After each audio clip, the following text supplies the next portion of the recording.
Hello, class, and welcome to our final video check-in for this semester. We're going to be talking a little bit about the final exam mostly, and just doing a closing remark on this semester. And I really want to start off by saying thank you to every single one of you for your incredible work throughout the semester. Each time that I teach a course like this, I learn so much about students' needs, what's happening in their lives, what's going on with Rutgers as a system. And I want to say that this semester has been by far one of the greatest semesters I've ever taught because all of your readings and response posts each week showed me that not only were you engaging with the readings on an academic level or a student level, but all of you throughout the semester, as the semester progressed, really started to think about the readings and the work and the theories and the activist standpoints, all of this in relation to your own lives and implementing it into your daily lives. And that's truly incredible and amazing. And I want to say that I'm so thankful and appreciative of being able to learn from each and every one of you through your work. I feel like I know some of you very closely just by reading your responses, learning about how you write. And I hope that this course has been fruitful for you as well as flexible and accommodating to everything that's going on this semester and this past year. It looks like Rutgers will be opening for in-person teaching next semester. So I hope that many of you return after the summer with a lot of energy to continue to engage in these conversations around gender studies and racial studies and how to organize in this time that we're living in. So let's go ahead and get started right away. I want to first talk a little bit about the final exam and what you should expect very specifically and clearly. I know that it's just in students' nature to be very anxious and worried about an exam, especially a final exam. But I want to tell you right away, right now, please do not worry about the final exam. The final exam really is just an opportunity for you to show me what you've learned. And you have all done that so wonderfully each week. So the final exam is really just another kind of opportunity to sort of summarize everything you've learned. And I know that that can be a little overwhelming. So I'm going to give you some strategies and ideas for how to start the exam. Let's get right into it. So also, everyone's grades have been updated. If you've recently submitted any missing assignments, all of those have been updated onto your Canva grade. I want to say that the deadline for when to request missing assignments to be submitted is literally Monday. I cannot accept any more missing assignments after any request. I know I've told some of you that to have everything turned in by May 1st. That's okay for the deadline. But if you have not reached out to me and I do not know that you're planning to submit any missing assignments, Monday is the absolute final deadline for you to reach out to me and request those extensions. Anything after that, I'm sorry to say I will have to decline just because I have so much grading to do and I want to make sure that everybody has a fair time period to request and submit the missing assignment submissions. So just keep an eye out for that. Even if you're missing one assignment that you want to try and submit, anything like that, please make sure to do it no later than Monday. Let's see. The other thing that I wanted to talk about is the final exam. So here we go. Modules.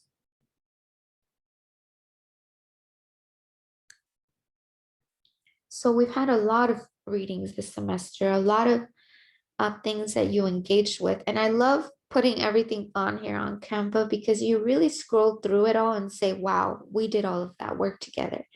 So last week we ended with queering, activism, and all of this stuff together is really marking the end of the semester for us. For this week, you're engaging with abolition, feminist practice, and really what are all these terms and things that we talked about.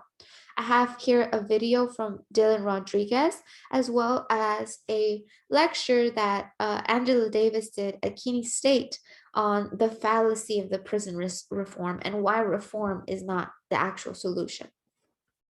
I want students to, if you have time, to look over this, but there is no response post at the end of this some semester. So for this upcoming week, Friday at 5 p.m., you have no response post due.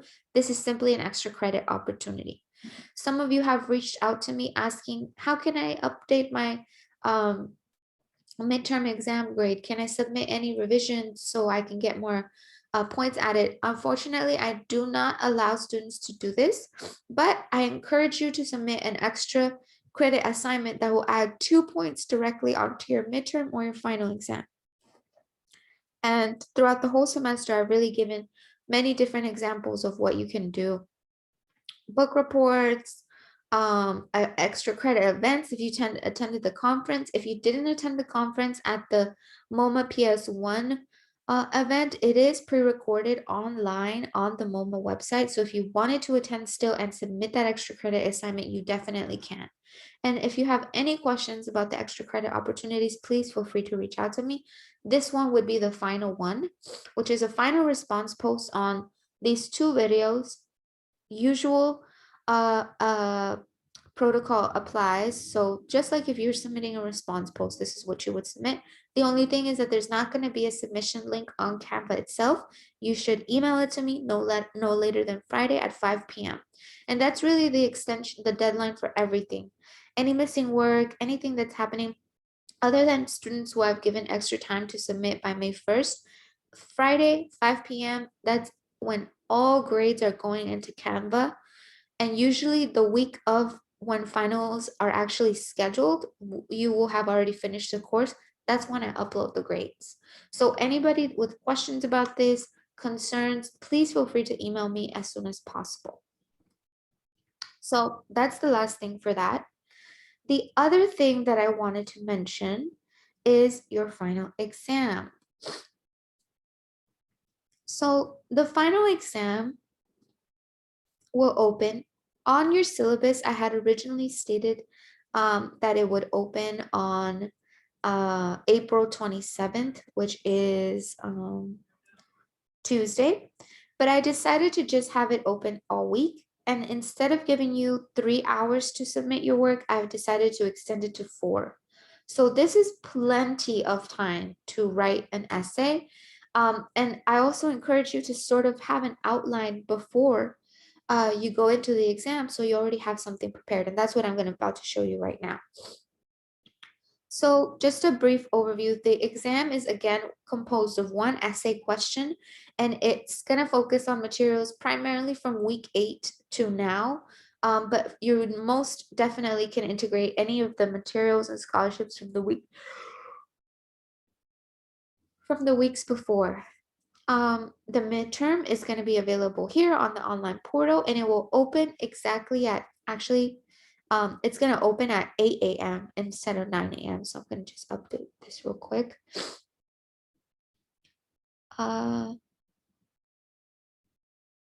Yes, 8 a.m.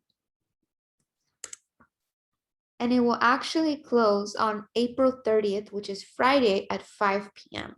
So this gives you a few more hours to work on this exam. And remember, you're not doing anything else for the course, no responses, no assignments, no anything, only the exam for this week. Please focus on the exam. Even if you have working on missing assignments, wait until the following week after your exam is done to work on those. Okay, so you'll have 4 hours to complete the exam. And I'm basically going to show you a preview of the question again. And this is really meant to give everybody a lot of flexibility and time to prepare. I did this last week as well, but if you didn't get a chance to do that video, we're going to talk about it today. And then I'm also going to give you some suggestions for how to approach this question. So the question is, discuss how examining the history of feminism reveals the workings of white supremacy and the white women's movement. Why is it important to challenge the category of woman? And historically, who has had access to the category?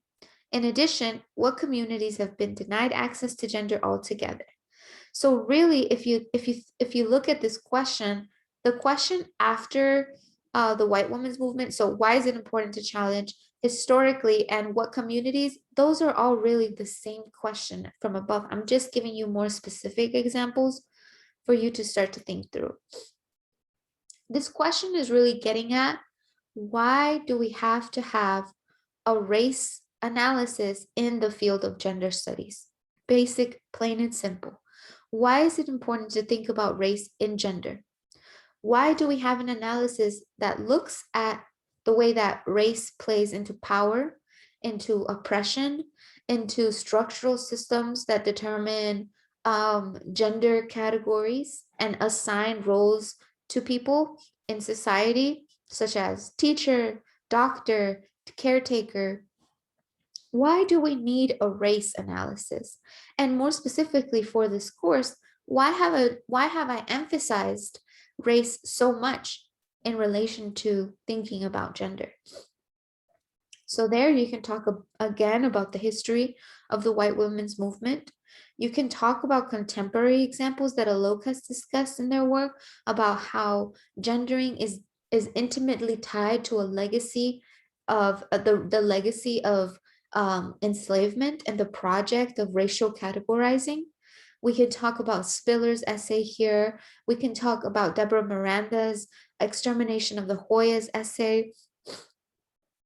For this response, some students are overachievers and want to talk about every single reading they ever talked about. That's fine, you can use that approach. You can also choose 2 readings to focus on. Maybe there's 2 pieces that you really want to think about through together. Maybe Shuri Moraga's Theory and the Flesh and Deborah Miranda's Extermination of the Hoyas. Focus on these 2 essays to respond to these questions. That will make it easier.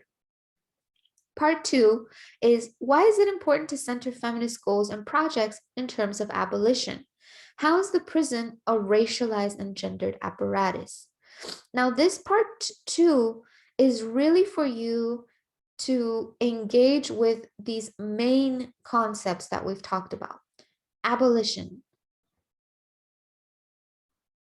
is part of this large diagram or structure that I've tried to make clear to you as one of the examples or frameworks for how to engage in liberationist work. Please feel free to refer to the End Family Detention series, the lecture that I did on that, the lecture on prison immigrant detention centers throughout the tri-state area. You can also look at Andrea Ritchie's Violence Against Women of Color. You can look at Captive Genders, Dean Spade's work, many examples for you to look through here. And really, you want to make sure that you're organizing your response using these checklists. So the first things first, everybody's introductory paragraph should be no more than 4 to 5 sentences with the thesis statement underlined. Remember that your thesis statement is the main argument that you're putting. So some of you, I know, struggled with this throughout the semester, and that's okay because you're going to continue to work on it throughout your college career. But really what you're working on here is developing your own argument, not something that's already been written and said in the readings. So some of you said, for example, like, white supremacy is constantly controlling women of color scholarship, and that's why women of color's work needs to be centered. Yes, that's a great argument, but it's not really telling me what you think. You're basically giving me a summary of what was written from other scholars. I want to know what your thoughts are.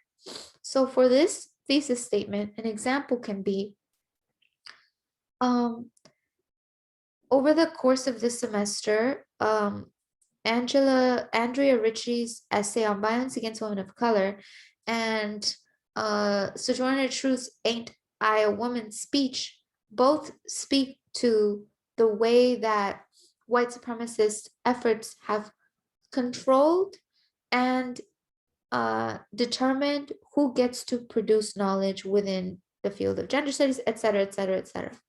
That's what I'm looking for in your thesis statement. A very clear argument about what you are presenting in this essay.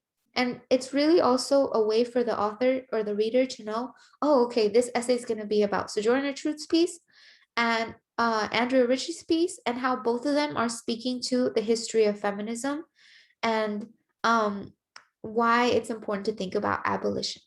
That's basically what you're doing here in this response. If you're using key terms, for example, gendered oppression, trans critical production, all of that stuff that we've engaged with, critical trans politics, my apologies, feel free to bold them. Bold them so that I know that these are the terms you're using and where you're defining.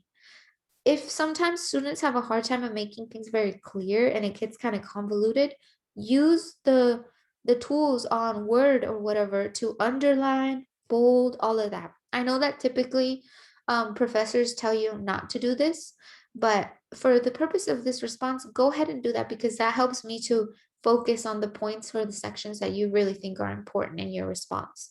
Make sure that you're using MLA, APA, or Chicago format. I'm very flexible with the ones you choose. Make sure it just sticks, it's cohesive, and you're sticking to the same citation format. There should be a bibliography or a references section at the end. If you're using Chicago, there's probably footnotes and a endnotes or a references list at the end. And then make sure that you're using the appropriate pronouns. If you don't know or you make a mistake, that's okay. You will not get penalized for this. And then make sure that you're using the appropriate terminology to refer to queer folks or people of color instead of using colored people or homosexual.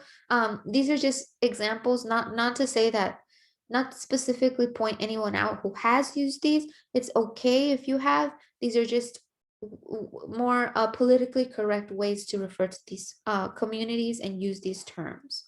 So that's really it. You have 4 hours to complete this exam, and I know that many of you will not even use that time.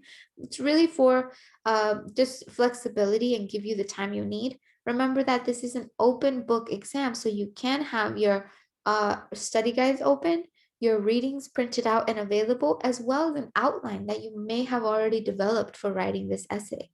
Um, all of that's available. And since many of you already know the exam question and have maybe even worked on it a little bit, all of that can definitely be open and available to you. This exam is by no means meant to pressure you or force you to do all this work all in a short amount of time. It's really just the final stages. You have already seen this for the last 2 weeks. You know what the exam is. So please do not worry.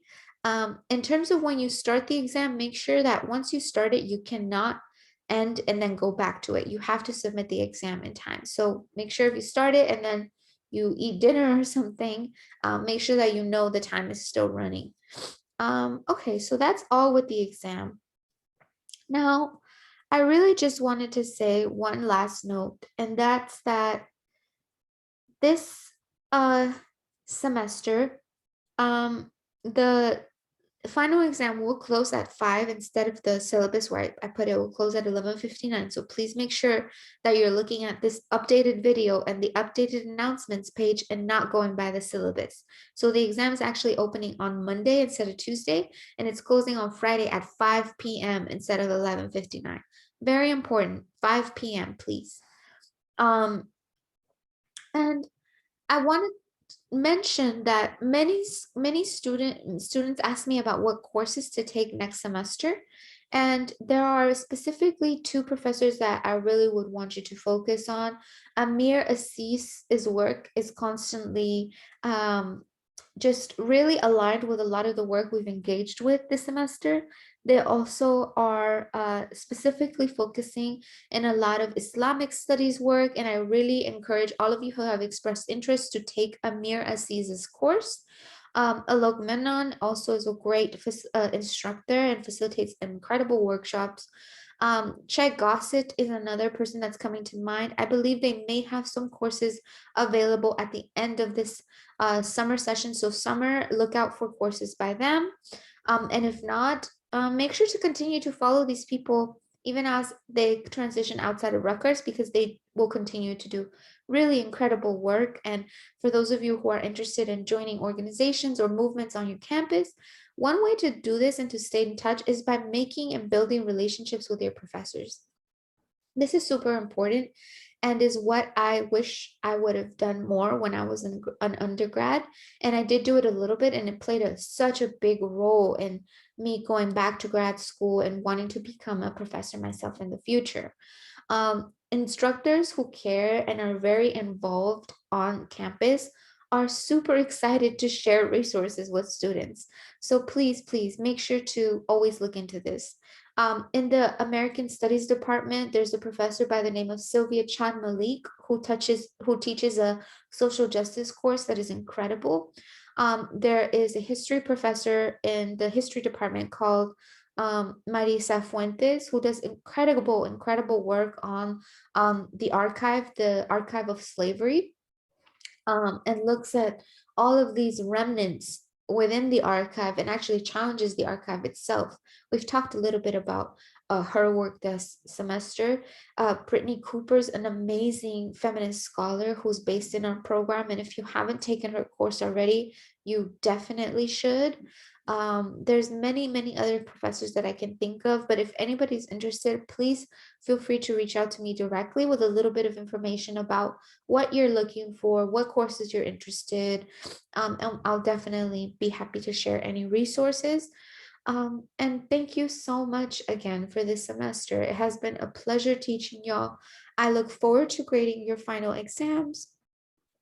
And just note that we will not be meeting anymore after, I mean, we've not met, but there will not be any more video check-ins after this week. The final exam will be closed at 5. After that, it's student study days, and then the final exam period starts, but we won't be taking exams. By that point, I'll have submitted your grades and people will be submitting their missing assignments. So that's just so everybody understands the timeline. And thank you so much for this semester. Please continue to look for me in other courses. I also teach Intro to Social Justice. I teach Intro to Trans Studies. Uh, and I look forward to seeing you in the future and hopefully one day in person on campus. Thank you so much. Have a wonderful end of the semester. Have a wonderful summer break, and please feel free to reach out.